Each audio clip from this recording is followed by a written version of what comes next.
Bob, I made a very long list of all the things that you have done in the arts, everything from being an administrator to an actor, et cetera, a playwright, an author. Um, what have been some of the most fulfilling artistic experiences for you? I hate to say I haven't the vaguest idea, but I really don't. It's always what I'm doing now or what's coming next is what you enter into. And I think that's kind of true of a lot of artists I know, that you don't like to look back. You try to look forward. And the raw material of the theater is oncoming time. That's what it's about. It's about what's going to happen next, not what's happening now. The minute you focus on what's happening now, the play's over.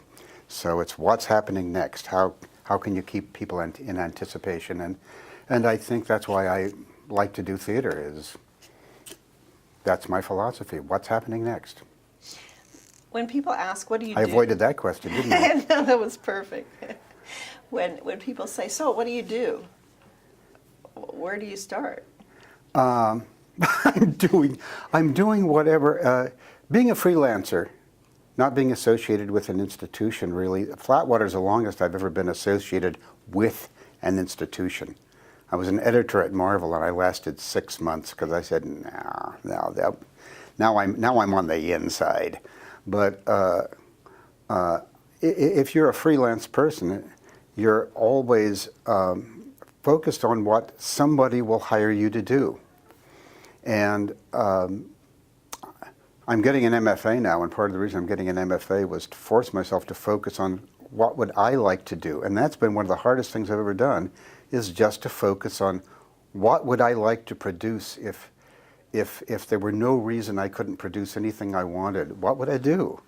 But for the most part, it's always about will somebody makes me an offer to do a comic book. Somebody wants their portrait done. Somebody wants me to direct a show.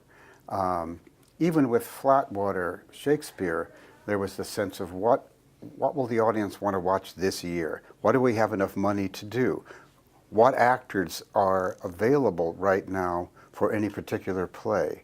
So that assumption that an artist is kind of just free, we can do whatever we want, is not necessarily the case. So if you could do anything you want, what would it be? Go to Akron and live in a trailer house. No, that's a line from Harvey, sort of. No, if I could do anything I wanted to, I would probably just travel for a couple of years. I don't really have, what I do tends to come out of what I do, if that makes sense. What I do artistically is very dependent on what I'm doing in my personal life, and that influences those choices. And so if I had the choice, I would travel, and I would think something would come out of it. You mentioned that you're getting your MFA. What's it like to be a student again? Oh, it's fun.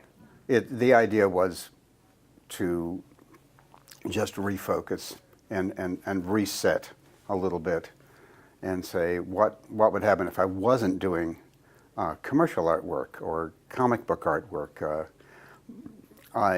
We talked about, would I do comic art for my thesis project, and we thought about it, and I've done a little bit of it, but no, I wanted to just do something I hadn't done for years.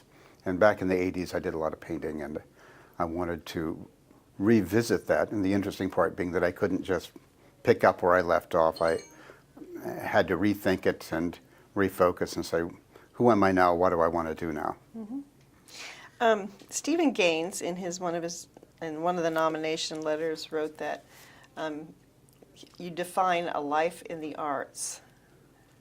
What do you think about that? I really wouldn't recommend it.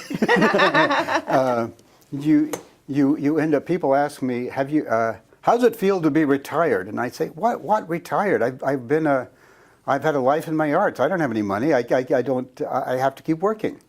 And that's one of the tough things about the arts, but it's also one of the rewarding things, is that you keep going, you keep doing it. A life in the arts is just something that you don't have that business plan of I will do this, and then I'll have this much money in the bank, and then I'll retire, and then I'll move to Florida or Arizona or wherever. You're building your life around what it is that you do, and hoping that you can take some people with you on the journey. See, I had one more question. What was it? I don't remember. It's too early in the morning. Oh yeah, who's your favorite wizard? Oh, my favorite wizard. Well, it's not for children. It's called The Cheech Wizard, which was a cartoon strip that ran in the National Lampoon back in the 70s. And he was the most politically incorrect. I can't think of any way to describe anything that happened in Cheech Wizard that you would want to have on this recording. But I loved the comic strip, and I loved the guy who did it, who was, he would show up at comic conventions in drag all the time, and a guy named Vaughn Bodie, and who's passed away now, but he was, basically it was an underground comic, and that's my favorite wizard. Excellent. Okay, I'm going to, oh, you know what, that was what, so I have it written down. Tell me a little bit about your project with Moral Hall. It's an educational comic for the SEPA program, which is their science project, and it will be published internationally. And it's aimed at teenagers, and it's about the measles virus. And they have a program on viruses, and they do comic books about viruses. And apparently they were pleased to find out that there was a comic book artist. I was recommended by the guy who was doing their last comics because he couldn't do them. And so they called me and said, do you want to do a comic book, an educational comic book? And I said no, because I remembered them from when I was a kid, that there were endless panels of guys in white coats with pointers and blackboards. And they said, no, no, no, we want you to write it, and it will be a fantasy, and you personify the measles virus as some sort of character.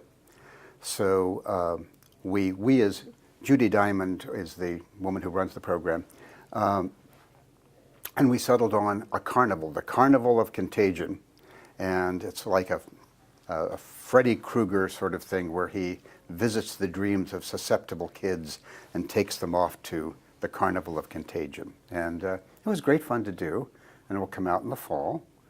And I'm off to New York in a couple of weeks to meet with some people at NYU who might want to make it into a game as a university project. And it's been great fun. It's like opened some other doors, and was really fun to do a comic book again. I haven't done one in a long time. And it will be on display in Love Library in the fall. We're having big banners made, and each page will be a banner, and you can come see them, I think, in November. We're not quite sure about that, but it will be announced.